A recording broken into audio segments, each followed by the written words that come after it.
Oke, jadi lu udah beli Bitcoin. Selamat ya, serius selamat. Karena itu tuh pasti momen-momen yang bisa bikin orang bilang ke dirinya sendiri, aduh gila, gue sekarang bagian dari masa depan finansial. Gue to the moon, to the future. Gue hidup di masa depan. Sabar, sabar, sabar. Tenang dulu, gak usah buru-buru. Jangan ngarep hidup lu bakal berubah dalam semalam ya. Jangan ngarep tiba-tiba lu besok bangun pagi langsung kayak dapet uang kaget dari orang yang gak dikenal. Lu langsung belanja mendadak. Jangan ngarep situ dulu. Gua tahu banget kok euforia yang lu dapetin begitu lu pertama kali beli Bitcoin. Pertama kalinya lu beli Bitcoin, mau itu berapapun jumlahnya, pasti lu langsung mikir, ini akhirnya jalanku menuju kebebasan finansial. Aku siap traveling keliling Eropa tanpa memikirkan pekerjaan, tanpa memikirkan keuangan. Aku tinggal pergi saja dengan kebebasan finansial ini. Tapi emang berapa yang lu taruh? Kalau yang lu taruh recehan, apalagi recehan dibanding orang-orang yang super kaya, ya bisa jadi financial freedom lu juga recehan ke depannya. Nah, dengan investasi lu yang nggak seberapa itu, lu ibaratnya masuk ke jalan tol dengan bajai. Sementara itu orang-orang yang investnya udah langsung jedar-jedar itu udah kayak masuk jalan tol naik Ferrari.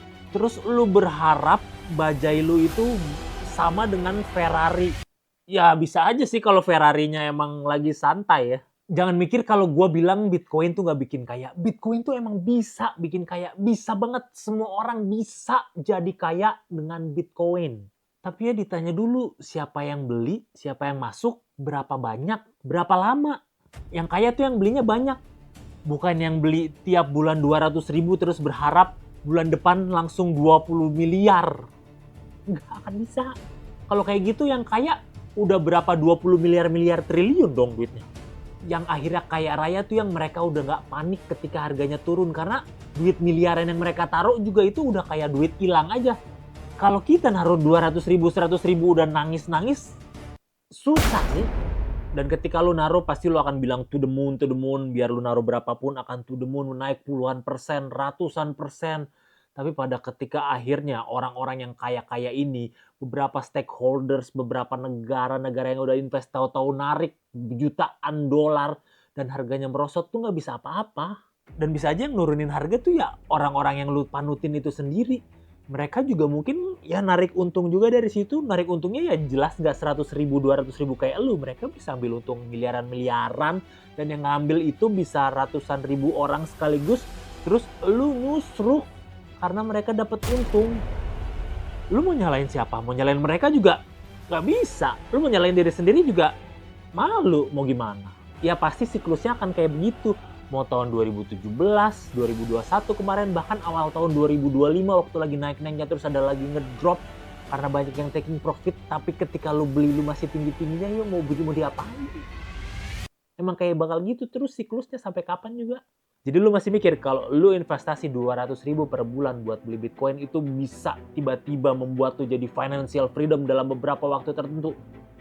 Kayaknya enggak deh. Iya mungkin mempertahankan nilai 200 ribu itu bisa. Tapi kalau lu sampai financial freedom liburan 700 hari ke Eropa sih kayak terlalu bermimpi ya. Itu 200 ribu kalau narik gas fee-nya aja berapa? 200 ribu lu gak balik lagi itu. Tiap kali ada yang bilang gak apa-apa nabung aja dulu, ini buat investasi jangka panjang. Itu tuh bukan motivasi, itu tuh penenang ketika harga average Bitcoin yang lu punya itu makin anjlok. Dan itu gak nyelesain apa-apa. Lu cuman disuruh beli terus, gak akan bisa nyelamatin lu kalau udah jeblos. Itu cuman bakal nyelamatin duit 200 ribuan yang lu invest tiap bulannya itu. Ingat, nyelamatin nilainya itu bukan bikin lu kaya, gak bikin lu financial freedom. Please. Jadi gak usah deh lu ngeliatin grafik tiap hari, gak bakal berubah, bakal gitu-gitu aja. Lebih banyak berubah peraturan-peraturan pemerintah dah, sumpah. Soalnya pada akhirnya bukan harus tahu koin mana yang lu mesti beli. Balik lagi, ini siapa yang mau ngeluarin uang berapa banyak dan udah bodo amat kehilangan berapa banyak. Lu udah siap segitunya? Lu udah siap ngeluarin semuanya all in? Duit lu yang gak seberapa itu. Jadi balik lagi ya, Bitcoin gak akan bikin lu kaya kecuali lu udah kaya. Pahit kan pahit, ya emang pahit, itu realita. Lu mau ngerasain dulu bangkrut, duit tabungan lu habis, atau mau mikir 2 kali lagi buat beli ngasal gitu dan mikir lu bakal financial freedom? Karena kalau lu cuman FOMO, beli aja dulu, nanti juga 4 tahun kemudian, ini cuma siklus, nanti juga akan kaya raya. Nggak akan. Lu tuh cuma jadi pion-pion di grafik, tapi pion yang warna merah, yang tiap turun ada tangisan-tangisan darah, itu tangisan lu. Jadi cuma bagian dari likuiditas, well yang lu kagum-kagumi, yang lu pikir gila mereka beli banyak banget, ya lu itu keuntungan mereka itu dari duit-duit lu. Karena kalau nggak ada puluhan ribu, ratusan ribu orang FOMO kayak lu, nggak akan ada itu exit liquidity-nya. Lu harus inget deh, yang bakal naik terus itu bukan harga Bitcoin lu. Yang bakal naik terus itu ekspektasi lu to the moon ya tiap hari. Tapi kenyataannya itu bisa ngebanting lu lebih jauh. Gak usah kepengaruh sama teman-teman lu yang tiap hari story ngepost profit berapa persen, berapa puluh persen, terus lu bisa mikir, kayaknya gue juga bisa. Oke lah nggak financial freedom, tapi gue bisa lah ngepost profit puluhan persen, ratusan persen kayak mereka. Jadi kalau lu ngelihat temen lu nggak berhenti pamer-pamer profit, itu saatnya buat lu berhenti berharap buat ikut-ikutan bisa pamer kayak gitu juga. Mendingan ekspektasi lu turun daripada duit lu turun bareng orang-orang FOMO lainnya yang pengen banget kebelet harga. Jadi nggak akan ada yang ngelarang lu kok sebenarnya buat nginvest Bitcoin, apapun itu investasi cryptocurrency yang lu percayai bisa membuat lu jadi punya kehidupan lebih baik. Gak ada yang larang kok. Intinya jangan halu aja. Gak usah kemakan omongan-omongan yang Bitcoin to the future bisa bikin lu kaya raya segala macam. Karena kan pasti gitu. Apa-apa yang Bitcoin langsung identiknya dengan bisa beli rumah, bisa beli mobil, McLaren apalah segala macam. Nggak ada buat kayak gitu. Mindsetnya nggak usah kesana dah. Kerja aja kerja udah. Nggak usah biar duit yang bekerja duit lu aja kerja cari duit udah.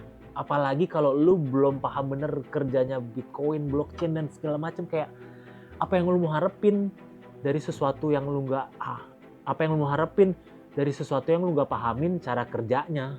Apa bedanya sama judi mengharapkan suatu hal yang gak pasti? Terus nanti pas sudah kalah, lu mau nyalain siapa? Nggak ada, makanya ngapain sih? Jadi pada akhirnya, mau itu lu mau invest mau atau apapun, yang lu ubah itu bukan asetnya, bukan jumlahnya, tapi ekspektasinya. Realistis aja, atau mengeksploitasi sumber daya. Jadi intinya dari semua ini, cuma satu hal yang konsisten. Yang kaya tetap naik ke atas, dan yang miskin tetap jadi pijakan buat yang di atas bisa naik lebih tinggi lagi. Mereka yang to the moon, elu yang ngelamun. Jah!